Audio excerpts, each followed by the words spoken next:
Hey there class, and welcome to week 6 of Teaching Techniques for Healthcare Professionals. Let's jump right into the module. So this week we are going to talk about patient teaching, and this is probably one of the biggest areas that you're going to encounter in your careers. Unless you go directly into an academic setting and teach respiratory care students, you're most likely going to already have and will continue to teach patients in the healthcare setting, whether that be inpatient hospital or outpatient clinic type of setting. It's where we're going to see the vast majority of the people that we encounter in a teaching scenario.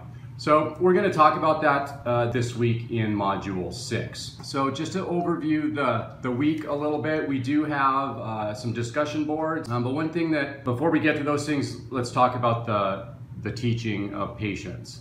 So it's really important that we understand that most of the time, the inpatient setting in the hospital is not the ideal place to teach our patients. There's been a lot of research done that demonstrates that when patients are sick, they're not actually listening to us if we're giving them information about their disease state or how to care for themselves. They just don't feel good. If you ever think about a time in your student life when you were sick and you maybe struggled and you actually went to class, but you just felt like you didn't gain anything, you didn't learn anything from that. Or maybe you were at home sick and so you tried studying and reading through the textbook chapters and you got to the end of it and you felt like you just wasted 3 hours because you didn't retain any of that information. And that's because you weren't feeling well. You weren't mentally prepared to learn in that academic setting. And the same thing happens with our patients when we try to teach them at the bedside. The last thing they're worried about is, how are they supposed to take their inhaler? Or what are the types of foods that they should avoid? What are the allergy triggers that they should, try to avoid? So all of those different types of things come into play, and the result is the bedside's not a good place to teach or to learn. That being said, with today's healthcare economy, that's usually where we're given any opportunity, if at all, to actually teach. So it is something that we have to look at. We can't just completely write it off for those previously mentioned items. We actually have to put forth this effort because right now we're not seeing a whole lot of resources shifted into the outpatient setting where we would like to teach our patients from a pulmonary disease management aspect. So a lot of this we do end up doing at the bedside, so it's something we have to prepare for. So you can see here we've got a lot of information. There's a bunch of different PDFs already included here, as well as some information in the textbook that you're going to want to read in order to prepare yourself for the discussion boards this week, which is where we're going to talk about patient teaching and apply what we've learned. There's also a video listed here. Please watch that about teachable moments and patient education.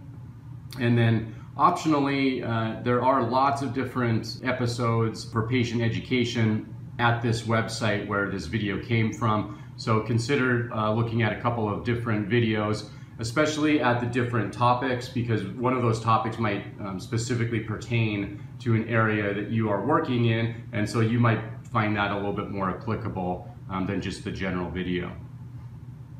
So then I did mention the week 6 discussion board. There's 2 different prompts this week that you get to choose from. One is chronic disease management. Is it better to teach in a group setting or on a one-on-one basis? So based off the information that you've learned and then also your work experience, that can be one of your prompts, or you don't have to do both of these, so either one or the other. The second one would be, what's the difference between feedback and reflection, and then how do we use those in the clinical setting?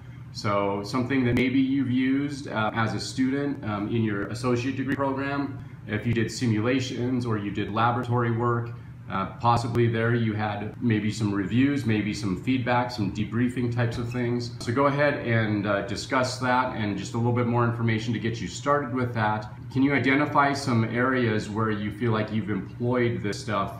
Remember, those are due, the first post is due Sunday night at midnight, and then you have 2 additional follow-up posts to your classmates or colleagues due by Tuesday. Of course, remember the APA citation and posting requirements.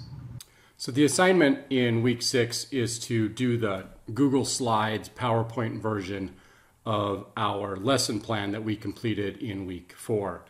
So we've already, of course, selected the topic, we've picked out our objectives, we've strategically aligned that to an institutional outcome, we've identified what type of teaching it is, if it's introduction, and in the lesson plan we put all of that together, including the specific content and procedure, as well as linking those to assessments so that we can quantify and objectively see if we are meeting those lesson objectives that we set out to.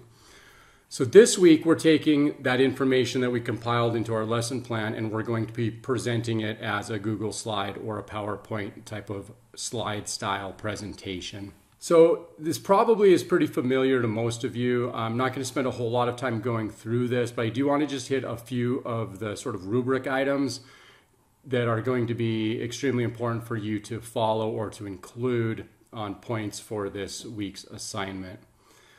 So if we look at these items that the slideshow must include, the title slide should be there. Of course, the lesson name that you're presenting, your name and title, so include your credentials on the title slide with that. You should have an objective slide. This should list bullet point fashion those 3 objectives that you have included in your lesson plan. And then each objective is going to have several slides that is then presenting the content that you laid out in your lesson plan. In this area also include any images you might have, any videos you might have that are related to that content for that specific objective. Now, when doing this, please place citations on the slides that you're presenting that information. At the end of the PowerPoint, you're going to have a references slide, as noted down here, but make sure you're placing citations on the slides that you're using the information on. That way, you know exactly where the information that you're going to be presenting is coming from, and your audience also knows exactly where you're getting that information that you're currently presenting. So when you're doing citations on non-document types of files, like a PowerPoint or a table, a graphic, like we're going to be doing in week 7, there's slightly a few different ways you can do it, and I want to show you a couple of these ways. Now, this is jumping out of APA format, so please understand this is not APA. This would be more like AMA format, and I'll discuss that a little bit more next week, but I want to show you what I'm talking about when I say that. So here's an example of a Google Slides PowerPoint. So you can see here that the content listed is in a nice, concise, bullet-pointed type of fashion that's going to lead the presenter through their presentation. But then over here, you see this little 3, and here you see this 2. These are superscripted numericals that are working as in-text citations. So what the reader can do then is say, okay, this information came from this source. And then if we were to scroll down to the very end of the slideshow, we can figure out and see what sources those were based off the numerical that was assigned to it based off of when it appears in the presentation. So I'm going to suggest that you guys use this AMA style citation for the PowerPoint project and the infographic next week. And those are, again, just superscripted numericals. Very, very easy to do. So if you're wondering how do you go about doing that in this type of document, so a Google slide, if we were just to type in 4 there, and then I highlight it, come up to Format, Text, and then Superscript, and there you go. I've just created an in-text citation using that superscripted numerical. Now, one of the other items I want to show you is inside of the Google Doc itself. So this is that document from week 2 that you were working on, and remember, you're going to complete this here in week 7. But let's say you wanted to put some citations in here. Well, there's not really room for full APA citations in this type of area. So one thing you could do is you'd come in here and you would add your numerical. So let's say that's number 5. Again, you're just going to highlight that, come up to Format, Text, Superscript, Now you have a citation. So where does that information come from? Well, I can scroll down to references, and this is where you would insert, in numerical order, all of your references. So that's just kind of a quick tip on using AMA style formatting for these types of projects. So I definitely recommend you do that for the PowerPoint, the Google Slides, as well as the infographic next week. And you may find that it comes in really handy with certain documents like this as well. But if you do have a full paragraph worth of text, then that's where APA format should be adhered to. And then finally, you need to summarize everything that you've then presented. This typically looks like, here's my objectives, and here's very specifically how we met them. This shouldn't be more than a slide long. You don't need 3 or 4 lines or sentences for each objective summarizing it. It should just be very quick. Here, we met this objective. I taught you this. This is what you learned, and then move on. So it's just literally a recap. It doesn't need to go into detail. And of course, you'll turn this in via the Google Slide hyperlink URL, which you've grown accustomed to turning in assignments throughout the previous weeks of this course. And make sure you are naming it with your last name and week 6.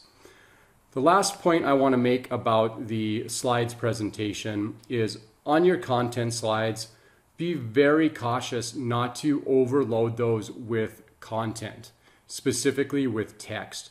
You should not have large blocks of text in your PowerPoint slides. They should be very brief bullet points, and there should be no more than 7 points on each slide, and each point should be no more than 7 words long. So it's called the 7x7 rule, and it works well so that you don't get too much onto your slides. If you get too many words or just like a huge paragraph of text on your slides, nobody's going to read that, and they're not going to be able to follow along with you. And then you're more likely just to sit and read word for word off of the slides rather than actually being triggered point by point what it is that you want to talk about, and then talking about those things from your memory. When you present from your memory because you know this information, it's going to be 100 times better than if you're reading straight line for line, word by word off of a slide. If that's what you're going to do, then we don't even need you to be there to teach. So then all that you're doing is reading something that you previously had typed out, and everyone else can read that as well. What we need you to be as a teacher is a content expert, and then the presentation is literally there to guide you, not your students, but to guide you through delivering that presentation verbally. So this is kind of a big change for some people because they're used to relying on PowerPoints as far as a learning tool as a student, as well as a presentation tool. But really, you should be relying on it as the teacher just to cue you into what is going to be said next and to keep you on task throughout your lesson plan. And then if that helps your students, great. But again, the PowerPoint, the presentation aspect of it is for you to be able to be jogged into your memory what it is that you're going to be presenting next, and then to verbally present that to your audience. Okay, so that wraps up the Google Slides presentation. The last thing I'll mention this week is week 7. Next week, we're going to be looking at preparing our infographic.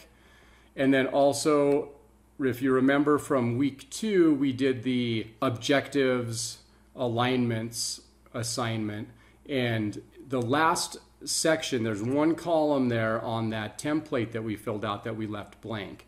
Well, now you need to bring that assignment back, pull it up, and then fill out that last column on modification. So if you've kind of forgotten about that, now's a good time to remember. You're going to need to bring that back into play next week.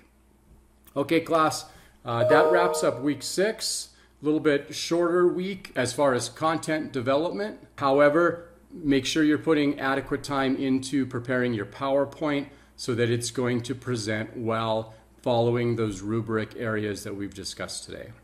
All right, I'll see you guys online. Make it a great week, and on to week 6.